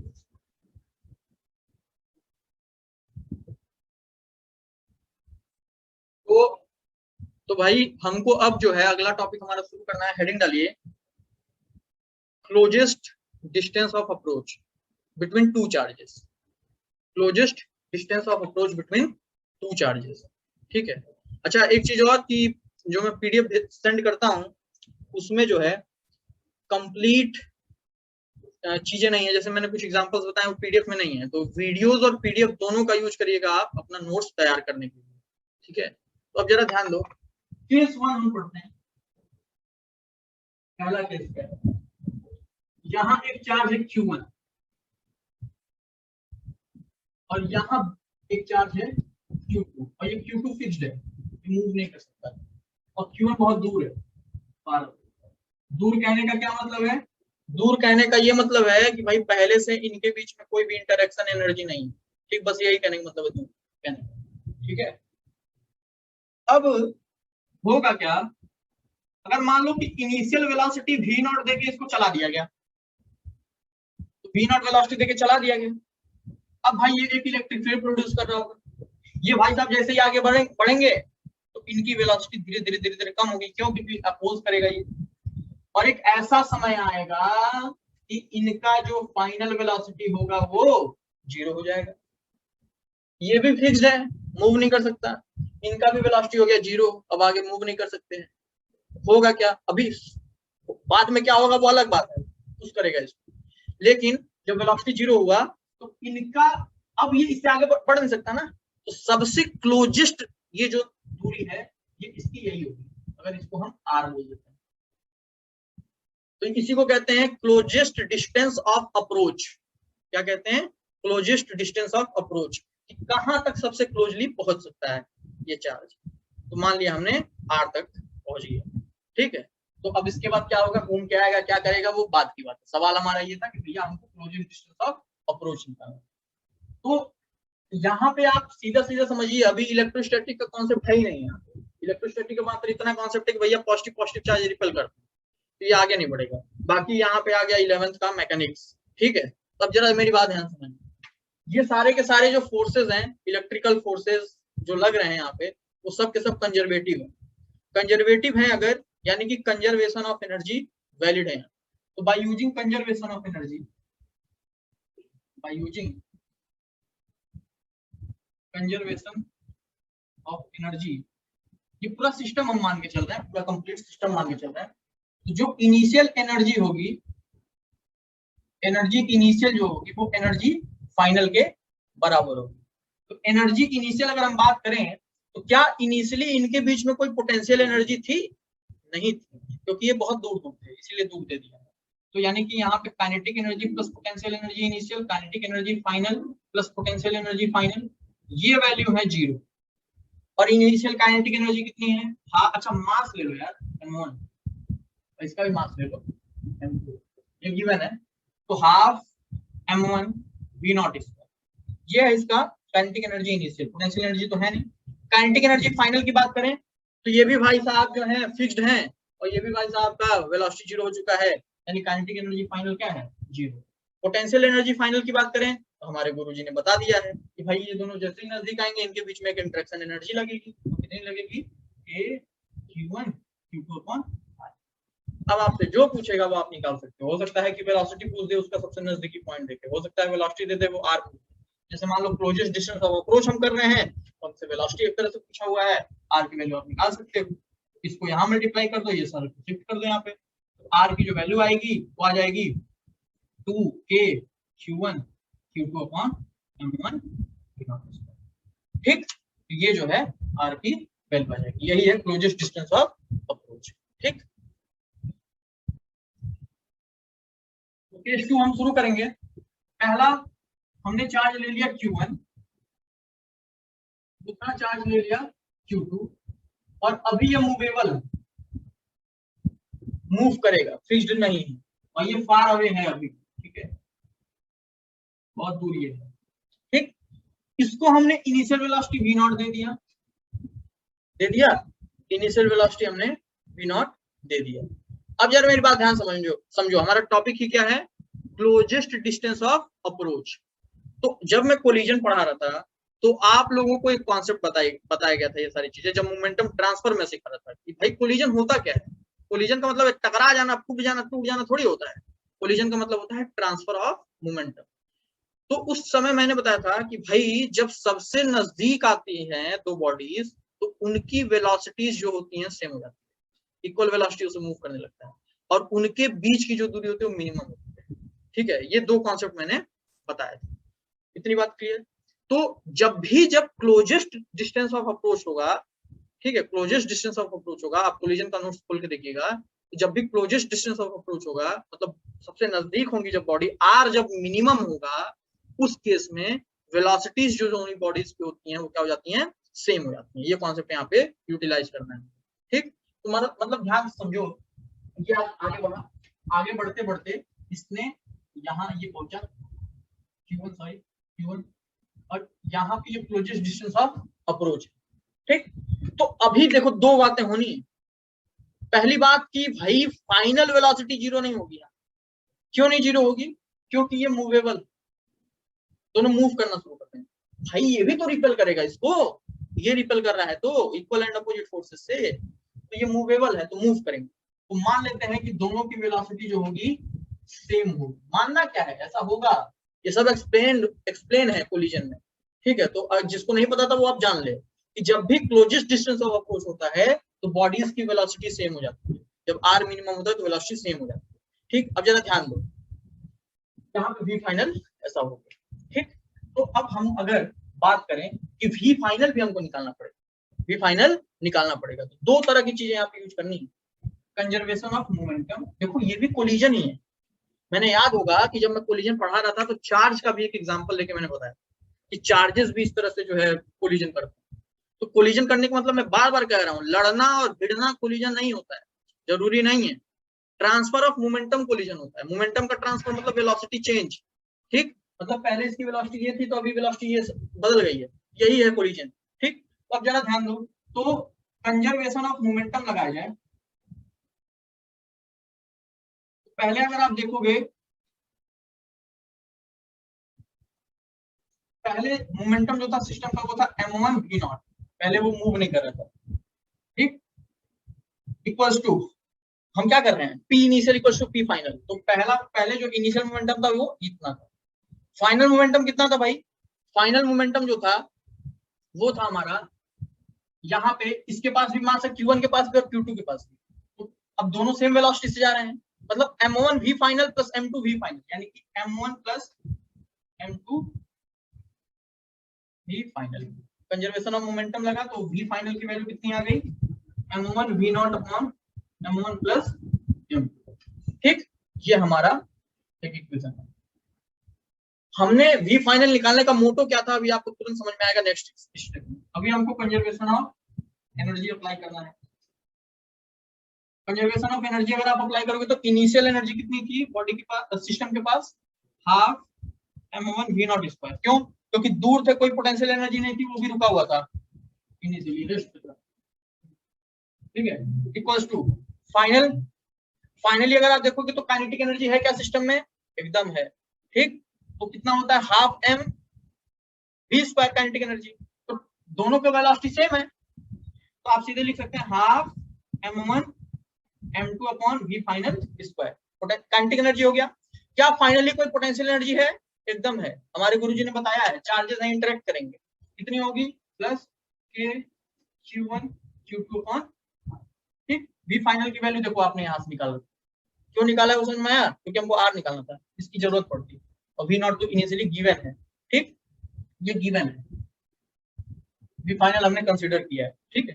तो यहां से जब आप करोगे वैल्यू रखो, तो half m1 v naught square equals to half m1 m2, जैसे ये वैल्यू रखोगे तो क्या आएगा? m1 square v naught square upon m1 plus m2 का whole square plus k q1 q2 upon half. ये देखिए ये कैंसिल आउट हो गया। बाकी आपके पास क्या बचेगा? फिर सॉल्व कर लेना, ठीक है, r निकालना है जो भी वैल्यू है, ठीक। हमको अब अगला केस देखना है, नेक्स्ट केस देखना है, ठीक है। तो देखते हैं, इसको लिखना है, जल्दी से लिख लीजिए, वो r की वैल्यू आप निकाल लीजिएगा, ठीक है। तो केस 3 हमको देखना है। केस 3 में क्या है, अभी देखेंगे दोनों केसेस में लाइन ऑफ इम्पैक्ट जो था वो सेम था, अभी लाइन ऑफ इम्पैक्ट सेम नहीं है, यानी कि Q2 जो है ये फिक्स्ड है। अभी इस केस में भी हम फिक्स्ड ले रहे हैं, देखो अलग अलग केसेस बना रहे हैं, फिक्स्ड ले रहे हैं, ठीक है। और इसका ये लाइन ज्वाइनिंग दिस चार्ज जो है ये है, और बाकी Q1 जो है अभी इस लाइन के अलाउ नहीं है, ऐसा है। मान लो v नॉट वेलोसिटी से ये आगे बढ़ रहा है, गिवन है v नॉट, तो क्या होगा? ये रिपेल जैसे जैसे नजदीक जाते जाएगा ये रिपेल करेगा, मतलब ये इस तरह से टिल्ट होते जाएगा, थोड़ा बदलता जाएगा, ठीक। मान लो कि ये इस लाइन ऑफ इम्पैक्ट से d दूरी पे था, कितने गिवन है d दूरी पे, तो आपको जो है क्लोजेस्ट जो है अप्रोच निकालना था, क्लोजेस्ट डिस्टेंस ऑफ अप्रोच निकालना था। तो क्लोजेस्ट डिस्टेंस ऑफ अप्रोच होता क्या एक्चुअली? या तो शॉर्टेस्ट दूरी, सबसे छोटी दूरी। तो इस पॉइंट के लिए यहाँ पे मान लो ये चार्ज जब पहुंचा होगा, मान लो इस पॉइंट पे, जब यहाँ पे इसके पास कुछ वेलोसिटी ये जो है v फाइनल हो गई होगी q1 की, तो यहाँ पे जब पहुंचा होगा तो सबसे छोटी दूरी क्या होगी? यहाँ से इस चार्ज से सबसे छोटी दूरी क्या होगी? उनको परपेंडिकुलर एक दूरी ड्रॉ करनी होगी। यहाँ पे आप परपेंडिकुलर एक क्या करोगे? एक डिस्टेंस लोगे जिसको हम r कह रहे हैं, क्योंकि परपेंडिकुलर जो होता है वही शॉर्टेस्ट होता है। तो Q2 से हमको Q1 का शॉर्टेस्ट लेना था, तो एक परपेंडिकुलर दूरी ड्रॉ करनी होगी, क्या? r। इतनी बात क्लियर। अब देखो यहाँ पे अगर हम मोमेंटम कंजर्वेशन लगाएं,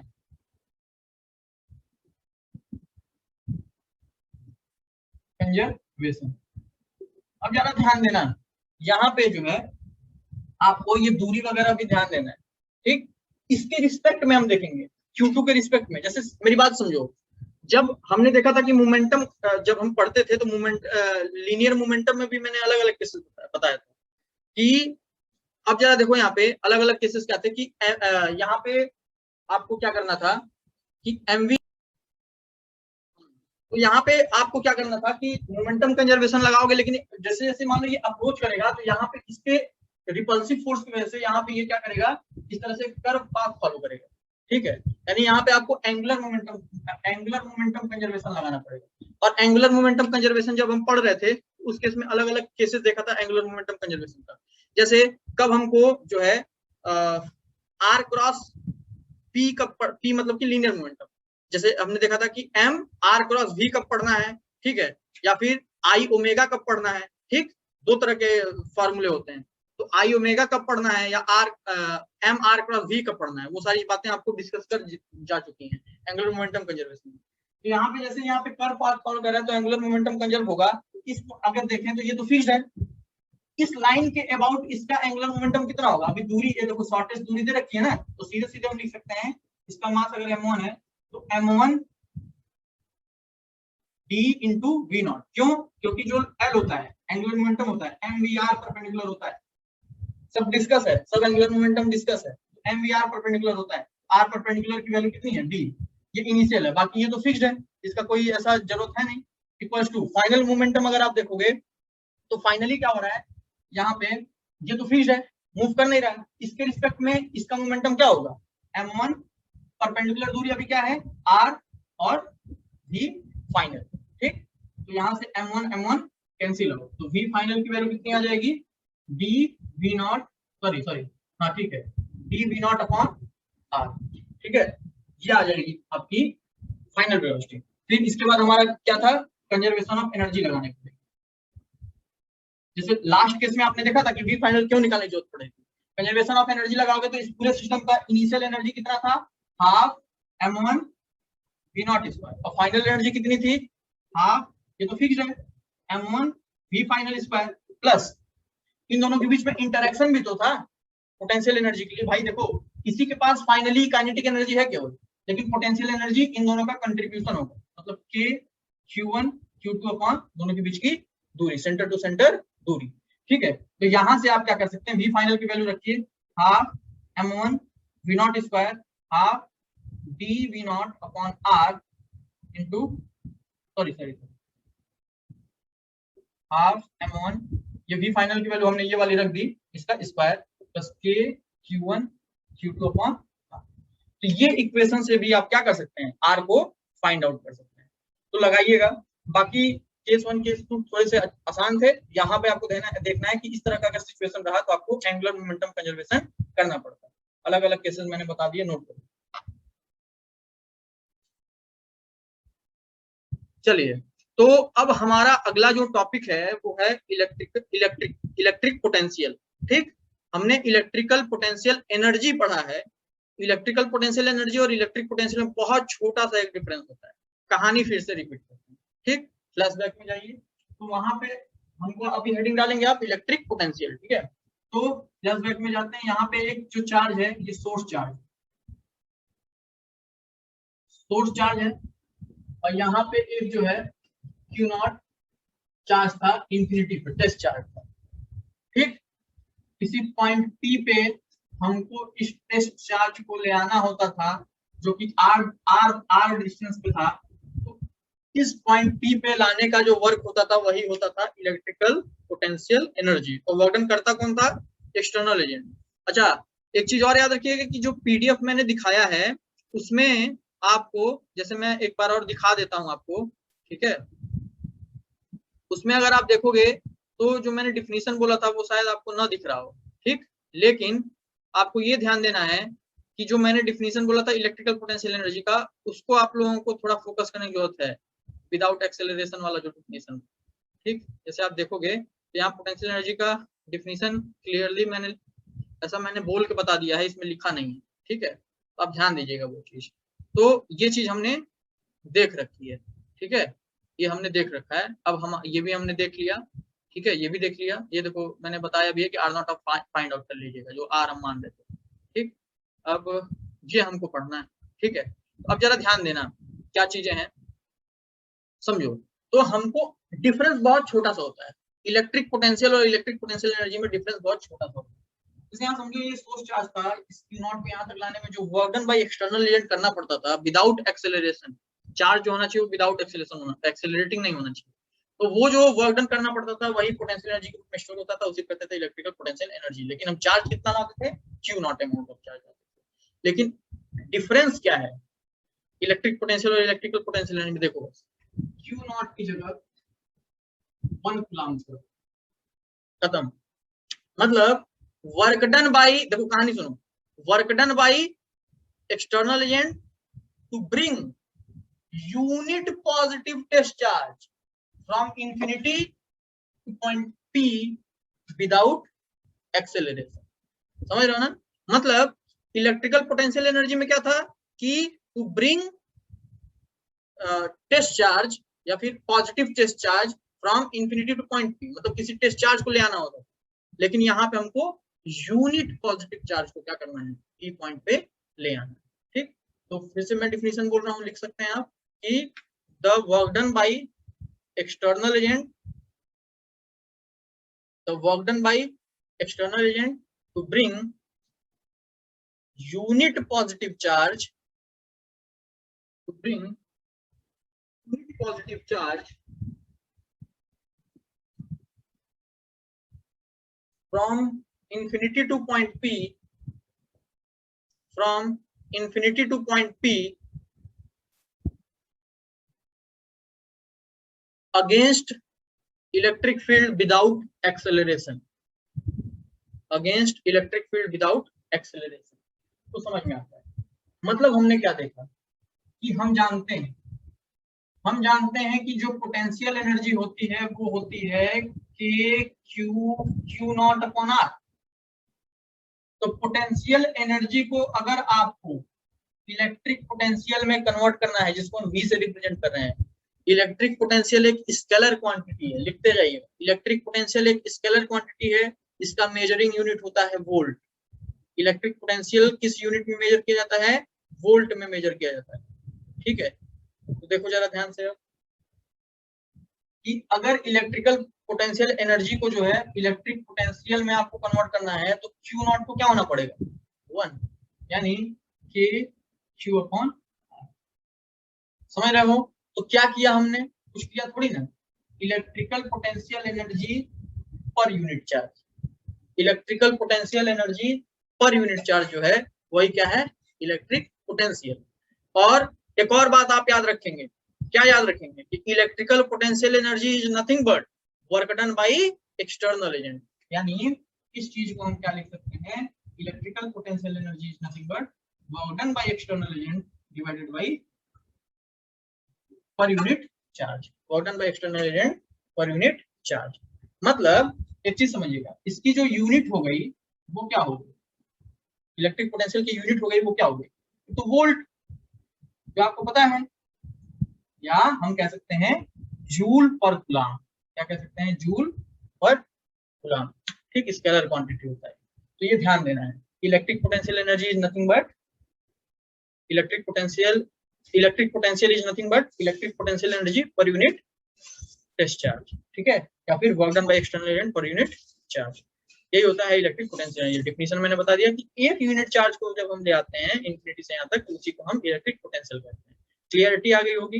कौन वर्क करता है? ये भी एक एनर्जी ही है, कोई दिक्कत वाली बात नहीं है। तो अभी हम देख लेते हैं कुछ और इंपॉर्टेंट पॉइंट्स इससे रिलेटेड, ठीक है। देखिए, तो यहाँ पे अगर आप देखेंगे तो electric potential is a characteristic property at a point in a region of electric field. Electric field के रीजन में एक कैरेक्टरिस्टिक प्रॉपर्टी होता है, it is a interaction energy of a unit positive charge placed at the point in electric field. देखो वही वाली बात है कि कुछ और नहीं है, ये इंटरेक्शन एनर्जी ही है, लेकिन एक यूनिट पॉजिटिव चार्ज का। बस क्यू नॉट की वैल्यू क्या कर देनी है हमको? 1 कर देनी है। तो यहाँ पे if interaction energy of Q naught at point P is U, then electric potential at point P is defined as, ये देखो ये मैंने बता ही दिया, इंफिनिटी से Q not charge electric field में आ रहा था किसी पॉइंट P पे, तो इसके ऊपर जो हमको अगर यूनिट चार्ज अगर आता है उसके ऊपर जो वर्क करना पड़ता है वही है इलेक्ट्रिक पोटेंशियल। तो in electric field electric potential at a point is defined as the work done in bringing unit positive charge from infinity to that point in electric field. Electric field के अंदर किसी point पे जो है आपको unit positive charge को लाने में जो वर्क करना पड़ता है उसी को इलेक्ट्रिक पोटेंशियल एनर्जी कहते हैं। कोई दिक्कत वाली बात नहीं। तो यही चीज यहाँ पे मैंने लिख दिया है। जैसे मान लो यहाँ पे अगर आपको एनर्जी लिखनी होती, ठीक है, इन दोनों चार्जेस के बीच की, तो हम सीख चुके हैं k Q Q naught upon r होता है। लेकिन अगर इसी की जगह पॉइंट पी पे आपको क्या लिखना पड़ता है? इलेक्ट्रिक पोटेंशियल लिखना पड़ता है, तो कोई दिक्कत नहीं है, इसी को यूनिट बना देना है, मतलब कि 1 कर देना है, 1 कूलम कर देना है। मतलब वीपी की वैल्यू क्या हो जाती है? K q upon are. Simple सी बात है। मतलब ये कैसा दिखता, देख लो कैसा दिखता, ये इस तरह का दिखता कि यहाँ पे कोई चार्ज क्यू था और इससे आर डिस्टेंस दूरी पे किसी पॉइंट पी पे जो पोटेंशियल एनर्जी थी वो क्या हो जाएगी? वीपी इक्वल टू हो जाएगी के क्यू अपॉन। ये चीज आप समझ सकते हो, ठीक। तो क्यू किसी भी पॉइंट चार्ज की किसी आर दूरी पे किसी पॉइंट पी पे जो पोटेंशियल एनर्जी होती है वो कितनी होती है? के क्यू अपॉन आर, ठीक है। ये आपको ध्यान देना है। कुछ और बातें हमको देखनी है, ठीक है। अब देखो electric potential energy due to extended body. अरे एक्सटेंडेड बॉडी का सिंपल सा मतलब होता है कि अभी ये पॉइंट चार्ज के लिए हमने देख लिया k q upon r. Extended body होगा तो उसमें एक एलिमेंट मानना पड़ेगा डी क्यू, ठीक। तो डी क्यू एलिमेंट मान के अगर मान लीजिए डी क्यू की वजह से आप पी पॉइंट पे पोटेंशियल निकाल लें तो आप D q d q d q d Q बहुत ढेर सारे डी क्यू के लिए आप क्या करेंगे? एड अप कर देंगे। तो डी क्यू हमने एलिमेंट मान के आर दूरी पे पी पॉइंट पे हमने जो देखा तो k d q upon r potential electric potential हो गया। लेकिन अगर आप वही टोटल पोटेंशियल निकालना चाहेंगे तो इसको क्या करना पड़ेगा? हमको इंटीग्रेट करना पड़ेगा। तो इंटीग्रेशन ऑफ डी के डी क्यू अपॉन, ये एम है, एम मतलब ये सरफेस जो हमने लिया है चार्ज वाला, ठीक है। बाकी ये रिंग है, रिंग की वजह से भी करा देता हूं मैं, ठीक है, एक्सिस पे और हर जगह पे इलेक्ट्रिक पोटेंशियल निकालना है। तो हेडिंग डाल लीजिए electric potential due to uniformly charge ring.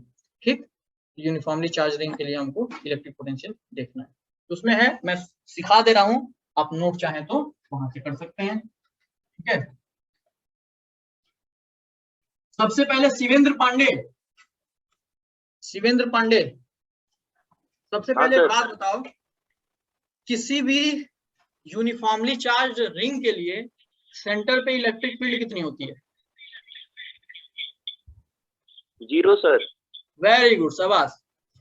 तो इलेक्ट्रिक फील्ड तो सेंटर पे 0 होती है, लेकिन क्या जरूरी है क्या कि इलेक्ट्रिक फील्ड 0 है तो पोटेंशियल भी 0 है? तो वही हमको देखना है। तो पहला केस हमने क्या देखना है, यूनिफॉर्मली चार्ज रिंग की वजह से हमको इलेक्ट्रिक पोटेंशियल देखना है, उसका भी हम पहला केस देखने जा रहे हैं। एट सेंटर, एट सेंटर देखने जा रहे हैं। मान लो यहाँ पे एक रिंग था,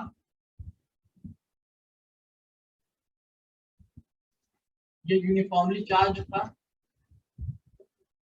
बहुत आसान होता है, कोई घबराने वाली बात नहीं है, ये है नहीं एनसीईआरटी वगैरह में। ठीक है, तो ये है, इसका रेडियस है आर, टोटल चार्ज मान लो क्यू है। तो हमको करना क्या पड़ेगा, एक छोटा सा जो है यहाँ पे हर चीज पीडीएफ में है, ये डी क्यू लेना पड़ेगा।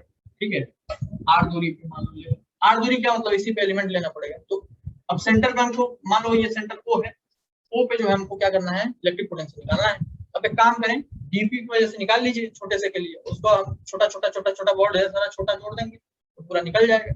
तो electric potential at O due to d q क्या हो जाएगा, डीवी, छोटा सा पोटेंशियल हो जाएगा, वो हो जाएगा k d q upon r, दूरी आर है ना, k d q upon r. तो टोटल पोटेंशियल की बात करें, total electric potential at O जो हो जाएगा वो क्या हो जाएगा, V O equals to integration of d v, integration of k d q upon r, k upon r इधर integration of d q, d q मतलब छोटा चार्ज, इंटीग्रेशन मतलब सबको जोड़ना है, तो छोटा चार्ज सब छोटा चार्ज जोड़ के क्या हो जाएगा क्यू। तो जो सेंटर पे इलेक्ट्रिक पोटेंशियल होता है वो कितना होता है, k q upon are. Ring के सेंटर पे इलेक्ट्रिक पोटेंशियल कितना होता है, के क्यू अपॉन आर। ये बात आपको क्या करना है, ध्यान देना है। चलो भाई, दीपक, नहीं तुम्हारा शायद छूट गया था, ये शिवेंद्र, तुम ही चलो। शिवेंद्र, एक्सिस पे कितना होता है electric field? K q x upon r square plus x square to the power 3/2। बहुत बढ़िया, वेरी गुड। तो आपने सेंटर पे देखा तो कितना आया, के क्यू अपॉन आर। अब आपको जो है रिंग के एक्सिस पे देखना, एट एक्सिस ऑफ रिंग के एक्सिस पे देखना है। अब जरा ध्यान दीजिए, यहाँ पे ये रिंग है, इसका ये सेंटर है, मान लेते हैं ये पॉइंट पी है एक्स दूरी पे। इस रिंग का जो रेडियस है वो मान लो स्मॉल आर, हमने पहले माना था, तो चलो अभी भी स्मॉल आर मान लेते हैं। पॉजिटिवली चार्ज रिंग है, क्यू चार्ज टोटल था। आप एक काम करिए, इलेक्ट्रिक पोटेंशियल निकालना है, तो मुझे जरा अंशुल बताओ, अंशुल, कि पॉइंट पी पे इलेक्ट्रिक पोटेंशियल की डायरेक्शन किधर होगी? सर पॉइंट पी पे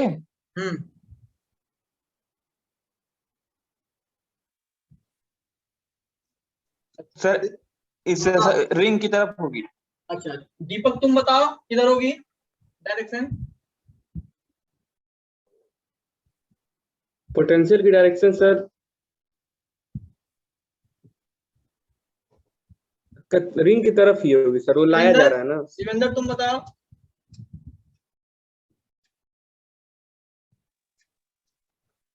रेडियली आउटवर्ड होगी ना सर। हाँ, अरे कदम, अबे स्केलर क्वांटिटी है तो डायरेक्शन कहां से होगा? अरे स्केलर क्वांटिटी है भाई, इलेक्ट्रिक पोटेंशियल की डायरेक्शन कहां से होगी? थोड़ा दिमाग में ये सब चीजें याद रखो। तो अब जरा ध्यान दो, तो कोई डायरेक्शन वायरेक्शन होता है नहीं, ठीक है। अब ध्यान दो, वैल्यू होती है, मैग्नीट्यूड होता है इसके पास। अब देखो जरा, तो यहाँ पे भी हमको एक छोटा एलिमेंट कंसीडर करना पड़ेगा, डी क्यू। डीक्यू एलिमेंट जो है उसके लिए हम P पॉइंट पे क्या करें, निकाल लें इलेक्ट्रिक पोटेंशियल और उसको इंटीग्रेट करते हैं। तो ये दूरी कितनी है, x square plus r square. ठीक है, अब जरा ध्यान दो, तो electric potential at P due to dq कितना होगा, Vp जो होगा वो होगा k dq अपॉन दूरी कितना, x square plus r square. भाई क्या होता है, के क्यू अपन आर होता है, डिस्टेंस होता है, तो के क्यू अपन दूरी अभी ये वाली हो गई है। तो टोटल इलेक्ट्रिक पोटेंशियल जो होगा एट पी वो कितना आएगा, सॉरी ये डीवीपी है, तो टोटल जो आएगा वो आएगा VP equals to integration of dVP, यानी integration of k dq upon under root x square plus r square. क्या ये देखो ये कांस्टेंट वैल्यू है, ये के भी कांस्टेंट है, इंटीग्रेशन ऑफ डीक्यू यानी कि k q upon under root x square plus r square. समझ में आया? तो एक्सिस ऑफ रिंग पे जो इलेक्ट्रिक पोटेंशियल होता है वो होता है k q upon under root x square plus r square. ठीक, तो ये आपको ध्यान देना है। तो कुछ हो नहीं रहा है, के क्यू अपॉन दूरी, के क्यू अपॉन दूरी वही कर रहे हैं, तो अभी दूरी जो है हम ये वाला ले, ध्यान रहे ये बात। ठीक, तो ये ध्यान दीजिएगा। तो नेक्स्ट जो टॉपिक है हमारा वो है इलेक्ट्रिकल पोटेंशियल डिफरेंस। ठीक, तो इलेक्ट्रिकल पोटेंशियल डिफरेंस आपको देखना है, हेडिंग डालिए electrical potential difference between 2 point. ठीक है, जैसे मान लो ये इलेक्ट्रिक फील्ड का रीजन है, ये पॉइंट ए है, ये पॉइंट बी है। किसी भी चार्ज को, क्यू चार्ज को पॉइंट ए से पॉइंट बी तक लेके आपको जाना है। ठीक है, किसी भी चार्ज को पॉइंट ए से पॉइंट बी तक लेके जाना है, तो इलेक्ट्रिक पोटेंशियल डिफरेंस क्या होगा। तो जैसे समझो ये क्यू चार्ज को, ध्यान समझना, ये क्यू चार्ज को इंफिनिटी से ए तक लाने में जो वर्क करना पड़ा होगा, इस क्यू चार्ज के ऊपर यहां तक लाने में जो वर्क करना पड़ा होगा वो जो होगा, मान लेते हैं हम यू ए है। क्या है, यू ए है। अब जरा मेरी बात ध्यान समझो, कोई इसी क्यू चार्ज को, जैसे एक मैं एग्जांपल लेके समझाता हूँ, जरा समझो बहुत आसानी से, एक एग्जांपल लेके समझाता हूँ। जैसे मान लो यार हमारे पास 2 पॉइंट्स हैं, पॉइंट ए और पॉइंट बी। ठीक है, पॉइंट ए और पॉइंट बी। तो यहाँ पे जो है आपको इलेक्ट्रिक पोटेंशियल एनर्जी दे रखी है, मान लेते हैं हम मान लेते हैं 15 जूल। कितनी दे रखी है, 15 जूल, और यहाँ पे दे रखी है मान लो 10 जूल। ठीक, तो इस 15 जूल या 10 जूल का क्या मतलब है, इलेक्ट्रिक पोटेंशियल एनर्जी 15 जूल या 10 जूल का क्या मतलब, इसका मतलब ये है कि किसी भी चार्ज को इंफिनिटी से यहां तक लाने में जो वर्क करना पड़ा होगा वो कितना करना पड़ा होगा, 15 जूल करना पड़ा होगा। और 10 जूल का क्या मतलब है कि किसी भी चार्ज को इंफिनिटी से यहां तक लाने में जो वर्क करना पड़ा होगा कितना करना पड़ा होगा, 10 जूल करना पड़ा होगा। मतलब कि इस पॉइंट पे जो इलेक्ट्रिक पोटेंशियल एनर्जी 15 जूल है, मतलब यहाँ 15 जूल एक्सटर्नल एलिमेंट ने दे दिया है, इसके पास पहले से ही 15 जूल है। और इस पॉइंट पे जो 10 जूल लिखा हुआ है, इसका मतलब यह है कि यहाँ पे पहले से ही एक्सटर्नल एलिमेंट ने 10 जूल दे रखा है, मतलब 10 जूल इसके पास पहले से ही है। तो इस चार्ज को देखो, समझो, इस चार्ज को जो है यहां से यहां तक ले आने में आपको कितना वर्क करना पड़ेगा। ठीक है, या फिर आप कह सकते हैं मान लीजिए यहाँ पे कोई चार्ज लिखी, इस चार्ज को यहां से यहां तक ले आने में कितना वर्क करना पड़ेगा। तो अगर इस चार्ज को मैं एक्सटर्नल एजेंट हूं तो मैं 5 जूल और दे दूं तो पहुंच जाएगा फट से यहाँ पे 15 जूल वाले पे। तो हो क्या रहा है कि आपने कितना एनर्जी प्रोवाइड किया, आपने केवल 5 जूल एनर्जी प्रोवाइड किया, मतलब दोनों के बीच का क्या ले लिया, डिफरेंस ले लिया है ना, क्योंकि पहले से इसके पास कुछ एनर्जी थी और यहाँ पे भी पहुंचने के लिए 15 जूल की एनर्जी चाहिए थी, तो 10 जूल तो पहले से ही है। तो देने की कितनी जरूरत है, एक्सटर्नल एजेंट देने की जरूरत है केवल 5 जूल का एनर्जी, तो 5 जूल हम देंगे, फटाक से यहाँ पहुंच जाएगा। तो वही है डिफरेंस। ठीक, तो यहाँ पे बात समझो, यहाँ का मान लेते हैं कि यहाँ पे पोटेंशियल एनर्जी इनिशियली ए का कितना था, यूए था, और यहाँ पे बी का कितना था, यूबी था। तो जो work done by external agent to move charge q from A to B, A से बी तक ले जाने में ए से बी तक ले जाने में जो एक्सटर्नल एजेंट द्वारा वर्क किया गया होगा वो कितना होगा, तो जो वर्क डन होगा वो जो होगा फाइनल माइनस इनिशियल। कितना होगा, final minus initial. A to B हम ले जा रहे हैं, ठीक है, एरो मैंने बना दिया, तो फाइनल माइनस इनिशियल, यही जो है हमारा क्या आएगा, वर्क डन आएगा। और यही वर्क डन अगर आप देखें तो हम जानते हैं कि आपने देखा था थोड़ी देर पहले कि वी वर्क डन क्या, आपने देखा था कि इलेक्ट्रिक पोटेंशियल जो है work done by external agent upon charge था।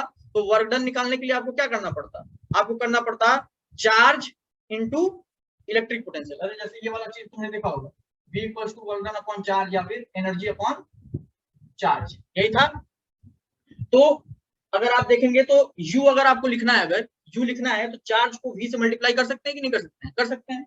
मतलब UB मतलब पॉइंट B पे जो है हमको एनर्जी लिखनी है, तो इसको हम लोग लिख सकते हैं Q into VB minus UA। इसको क्या लिख सकते हैं, Q into VA। Q common आ सकता है, यानी कि जो हमारा UB माइनस UA आया वो किसके बराबर आ गया, Q VB माइनस VA। तो यहाँ से आप ये काम कह सकते हैं कि जो पोटेंशियल डिफरेंस आता है, पोटेंशियल डिफरेंस आता है वो work done by external agent upon charge आता है। चार्ज के नीचे डिवाइड कर दो, ये भी कह सकते हैं, या UB minus UA upon charge. तो यही आता है, जो है क्या आता है, पोटेंशियल डिफरेंस आ जाता है। कोई डिफरेंस नहीं है यहाँ पे, अंतर नहीं है, तो वही वाली कॉन्सेप्ट है। यही जब आप यहाँ देखोगे आपको दिखाई देगा, ठीक है। तो यहाँ पे पॉइंट ए था, यहाँ की एनर्जी ए थी, पॉइंट बी था, यहाँ की एनर्जी ये जो थी। यहाँ पोटेंशियल मैंने लिखा है कि यहाँ पे इलेक्ट्रिक पोटेंशियल भी ये था और यहाँ पे इलेक्ट्रिक पोटेंशियल भी था। ए से हम बी की तरफ जा रहे थे, एरो देखिए। तो वर्क डन जो था शिफ्ट करने में ए से बी तक जो हमको था वो एनर्जी डिफरेंस के बराबर था, यूए माइनस यूबी। देखना कल मैं एक न्यूमेरिकल कराऊंगा, मतलब नेक्स्ट लेक्चर में, तो इससे रिलेटेड न्यूमेरिकल होगा। अब देखते हैं कि नेक्स्ट क्लास में, मतलब नेक्स्ट लेक्चर में आप लोगों का दिमाग काम करता है कि नहीं। तो यूवी की जगह हमने क्या लिख दिया, क्यूवीबी, यूए की जगह क्यूवी, ठीक है। तो वर्क क्या होता है, चार्ज इनटू पोटेंशियल डिफरेंस, आप ये भी कह सकते हैं। तो वही इसी का डिफिनेशन लिखा हुआ है। In electric field potential difference between 2 point is defined as work done in shifting a unit positive charge from one point to another. एक यूनिट चार्ज की बात करेंगे तो उसी को हम पोटेंशियल डिफरेंस कहते हैं।